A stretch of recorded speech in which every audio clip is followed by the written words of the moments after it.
She was 15 years old. He was 23.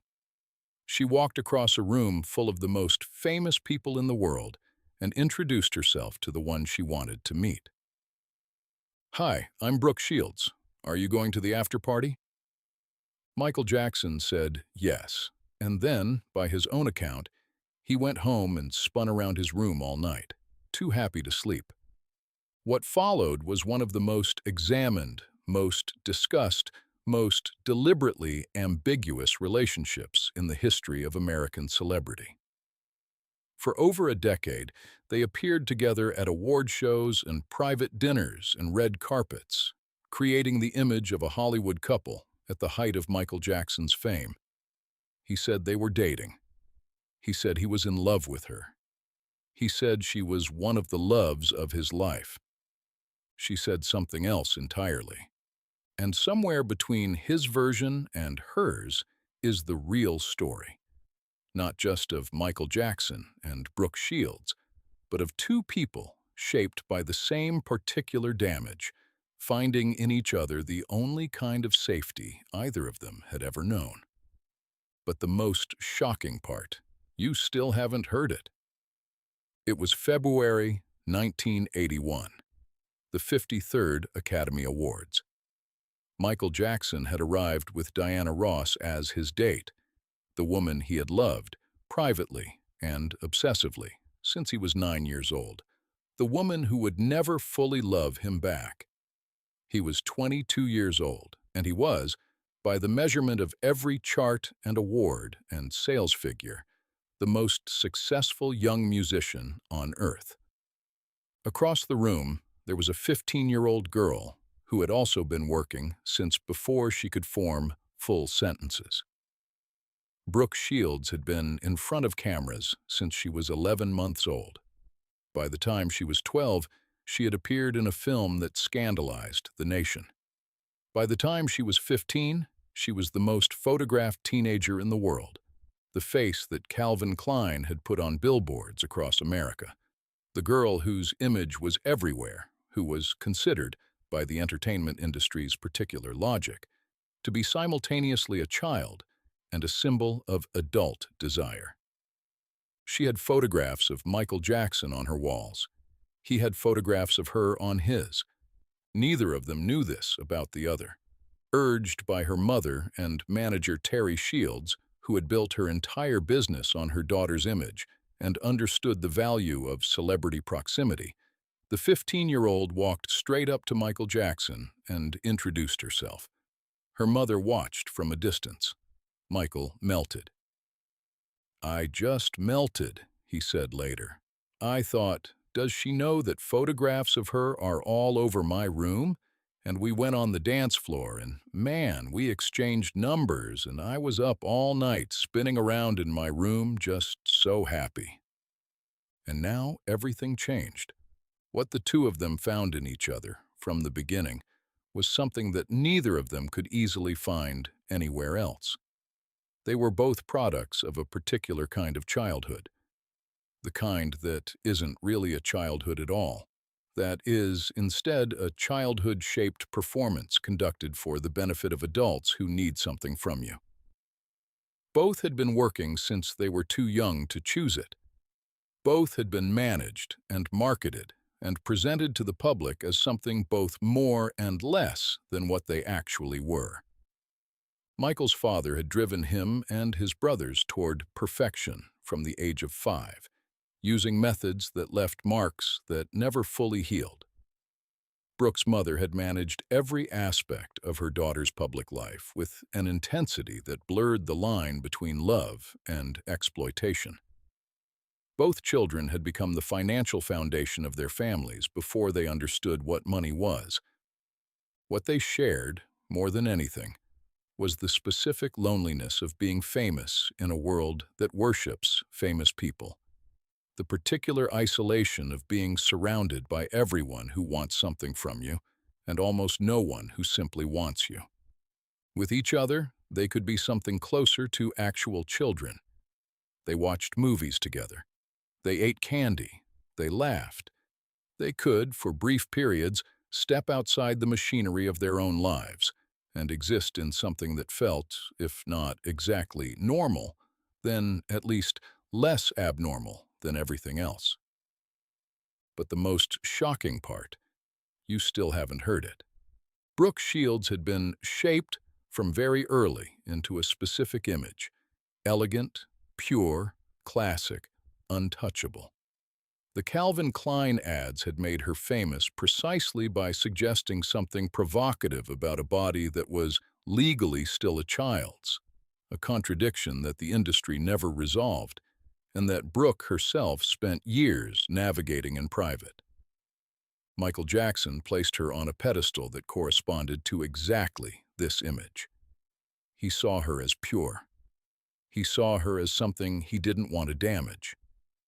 His mother, Catherine, would later describe how he told her he wouldn't want to sleep with someone unless he intended to marry them.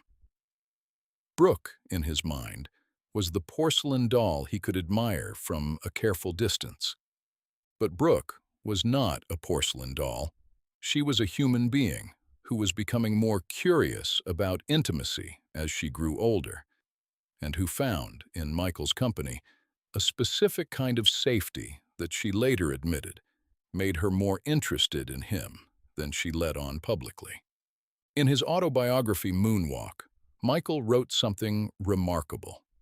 He described their relationship as romantically serious for a while, and then revealed an encounter that he clearly still thought about years later. He wrote, "We had one encounter when she got real intimate, and I chickened out. And I shouldn't have. He said she was the one who initiated it. He said he was the one who pulled back. And the moment passed, and neither of them ever fully crossed it again." Wait, don't miss this detail. For Michael Jackson, Brooke Shields served a purpose that went beyond friendship or romance, or the complicated territory between the two. By 1983, Thriller had sold tens of millions of copies, and Michael Jackson was being watched, not just as an artist, not just as a performer, but as a person whose private life had become a subject of intense public speculation. Tabloid rumors about his sexuality were becoming harder to ignore. The entertainment industry of the early 1980s was not a place where a black male pop star could publicly occupy any kind of ambiguity about who he was attracted to, or why he preferred the company of children and animals and fairground rides to the company of adult peers. Being seen with Brooke Shields, one of the most famous and desired young women in the world, offered a counter-narrative. It was not necessarily calculated. The friendship was genuine, but the friendship was also useful, and both of them understood this at some level, even if neither of them said it plainly. Brooke's mother understood it most clearly of all. Terry Shields had always seen her daughter's relationships in terms of what they could do for her career. Encouraging Brooke to spend time publicly with the world's biggest pop star was not a gesture of friendship management. It was professional strategy. And Michael, who was himself by this point, becoming increasingly strategic about every aspect of his public persona, recognized this and accepted it. The arrangement worked for everyone. "Brooke Shields asked me out every time you saw us out together," Michael said years later. "It was her idea to go out and do it every time." This is not an accusation. Brooke had genuine feelings for Michael, but the reality of their public appearances was more complicated than the romance that the tabloids wanted to construct from them. And Michael knew it, and Brooke knew it, and both of them, for a long time, chose not to fully say so. And now everything changed. In 1983, Brooke went to Princeton University. She was 18 years old, and she did something that Michael Jackson never could, never would, and perhaps never wanted to.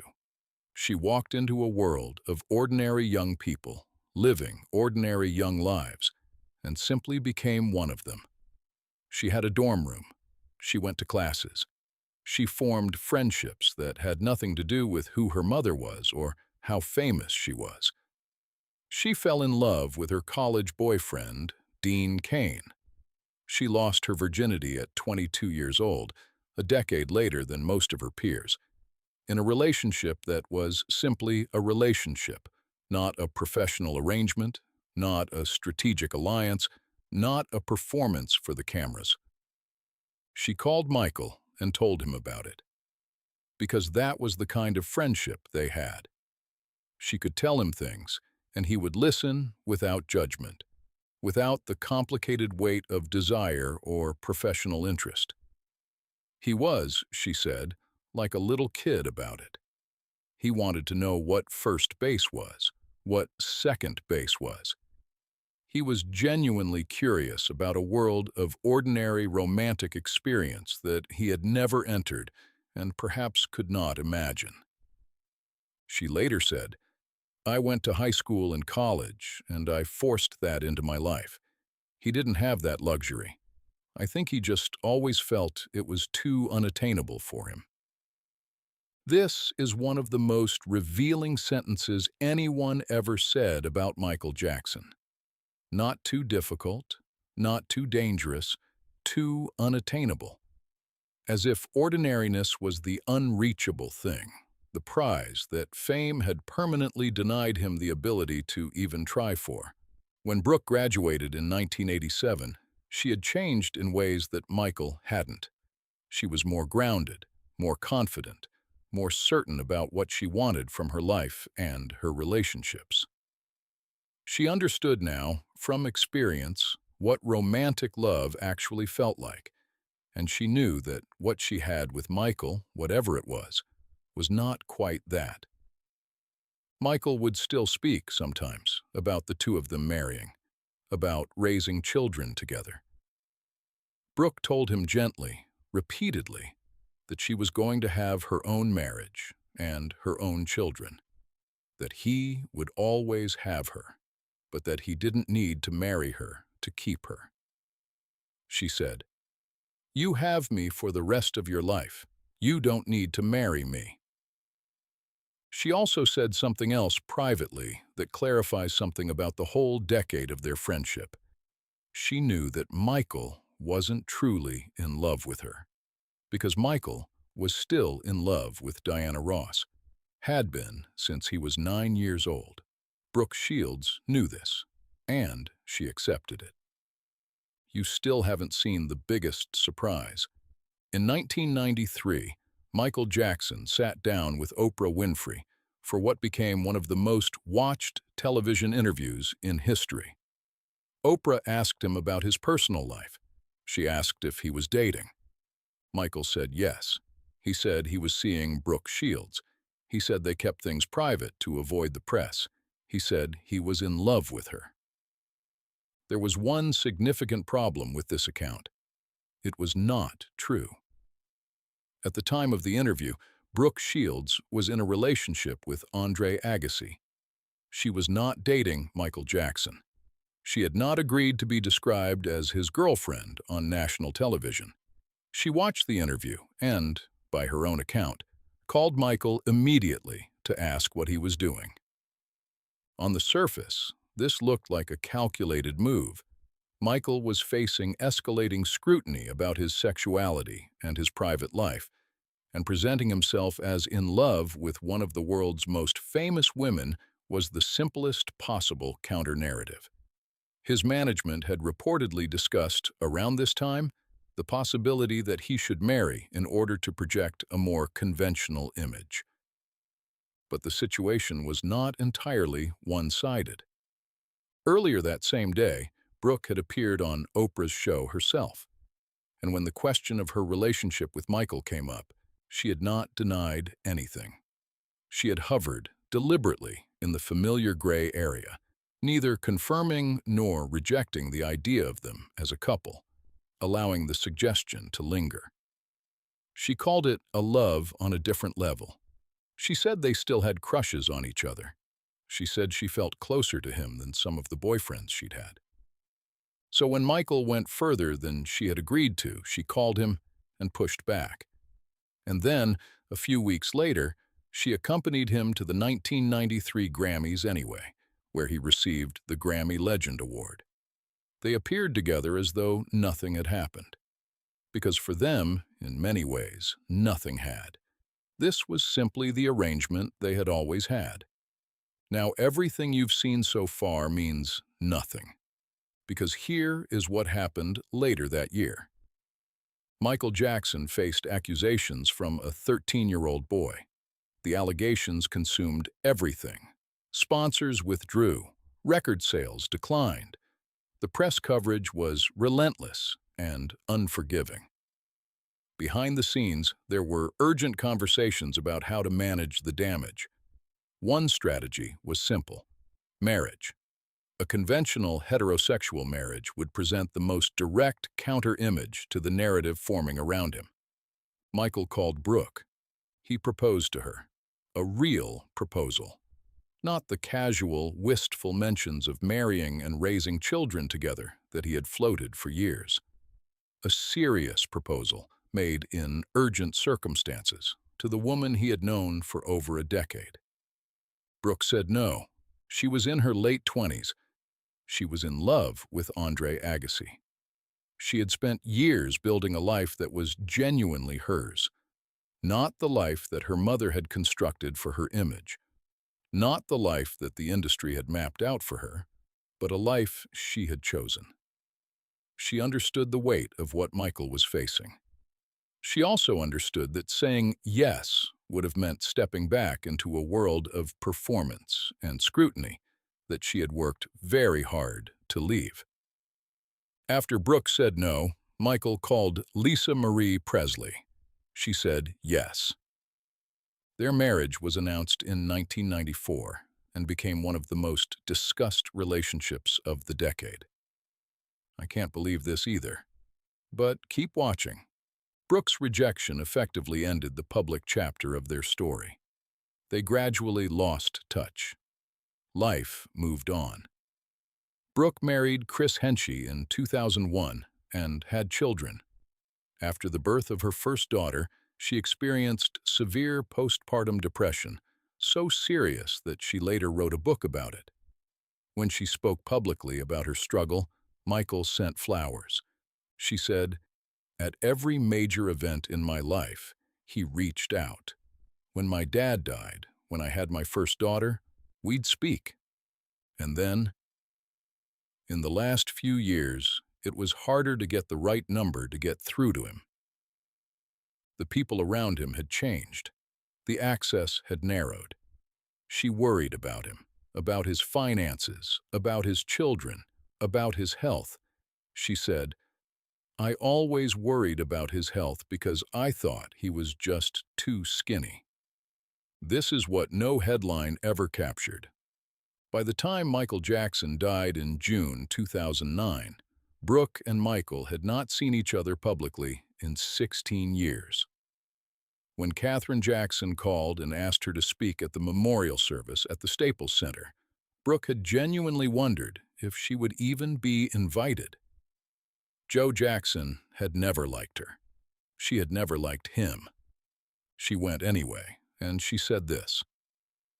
Whenever we were out together, the caption usually said something like, "an odd couple" or "an unlikely pair." But to us, it was the most natural and easiest of friendships.